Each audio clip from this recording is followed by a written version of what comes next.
Hello, my name is Heidi Ottevara. I'm a professor at B-PHOT Brussels Photonics at VUB. I'm the head of Department of Applied Physics and Photonics, and I'm also the program director of our Master of Science in Photonics Engineering. My name is Valerie Ann Jacobs and I'm a professor at B-PHOT. I'm Sarah, I'm a PhD student in B-PHOT. I am Natalia Gutierrez. I am doing my PhD in B-PHOT. My name is Tata. I'm a postdoc researcher at B-PHOT. My name is Celine Smithers and I'm a postdoctoral researcher at B-PHOT. My name is Agnieszka Gierej. I am a postdoctoral researcher at B-PHOT. I'm Margot van der Motte and I'm a PhD student at B-PHOT. I'm Astrid Chalian. I am STEM and Outreach Officer at B-PHOT. My name is Kat and I'm doing an internship as a marketeer at B-PHOT. B-PHOT is a research group at VUB that makes use of the unique properties of light to innovate in a variety of applications. At B-PHOT we have an excellent gender balance, especially if we know that our group belongs to the Faculty of Engineering. We have an equal number of female and male researchers and staff members, and this at all levels.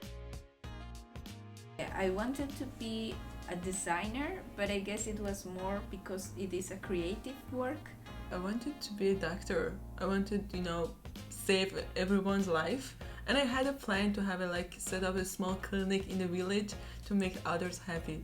I've always enjoyed science and technology when I was a kid. Actually, I was always eager to study about space and science and become an astrophysicist.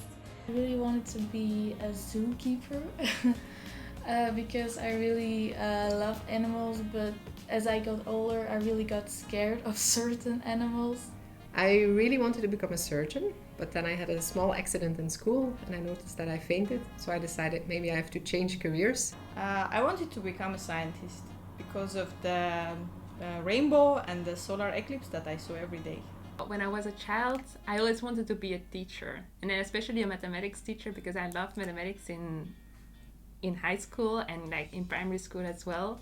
And so then over the years, I learned science and technology, learned a bit more about science and technology, and then I wanted to become a scientist. When I was a child, I didn't know who is scientist. That's the first of all, and I really liked learning. I was reading a lot. This was my it was my hobby to learn and get more information about how the world works. So I was thinking I can be a teacher. Yeah, so that was my first impression about the future. I don't think so. I have 2 kids myself, so I would be a liar if I would say it is easy. That's not, but for me it's equally different for women as for men, because every kid has also a father that should take up his responsibilities and that should help with childcare. So is it easy? No. Is it possible? For sure it is. I believe no, because it doesn't matter to choose between one of two, but it's more about the priority of the moment. So if someone is in a peak of the career and needs to do something more to get certain level, I think the priority would be the career. But in general, there is not choice. It's all about family support, and one can really do both. You should not choose. You should have it both. You should have idea that it's possible to have it all, but it's not easy. It's very difficult to balance your work life with your family life. And it is also difficult to not feel guilty about choosing your career over your family, or opposite. Would you ask that question to a man? I think we can kind of solve it by a gender balance at home, because the question if men should choose between career and family, you don't hear that a lot, and I think that's a problem.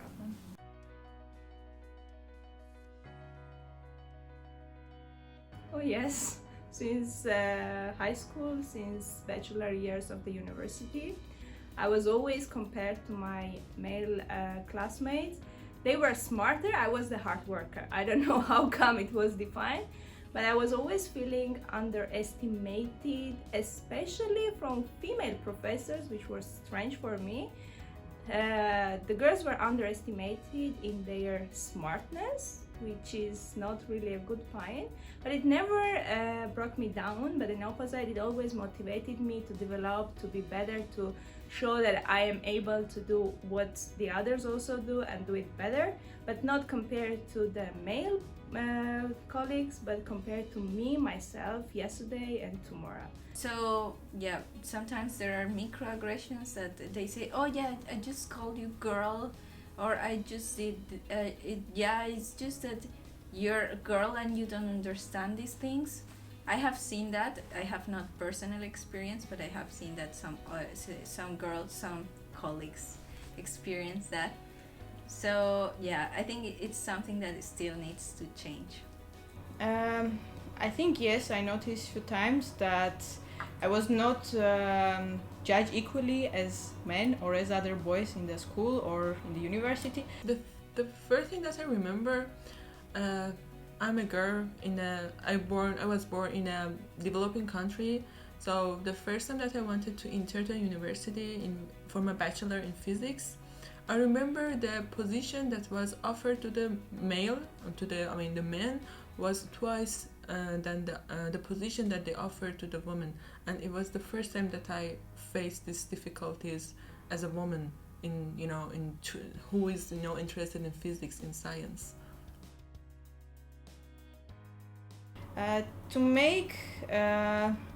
To increase the visibility and to share successful and unsuccessful stories, so that they see that it's possible to become a woman in science, and then just following the steps of others to build their own path. Yeah, just by showing them that science is not really a men's world, but that we actually need women and men to make it work, that we need to work together and collaborate to make something fantastic and to get an awesome outcome. I think to stop comparing women and men in anything.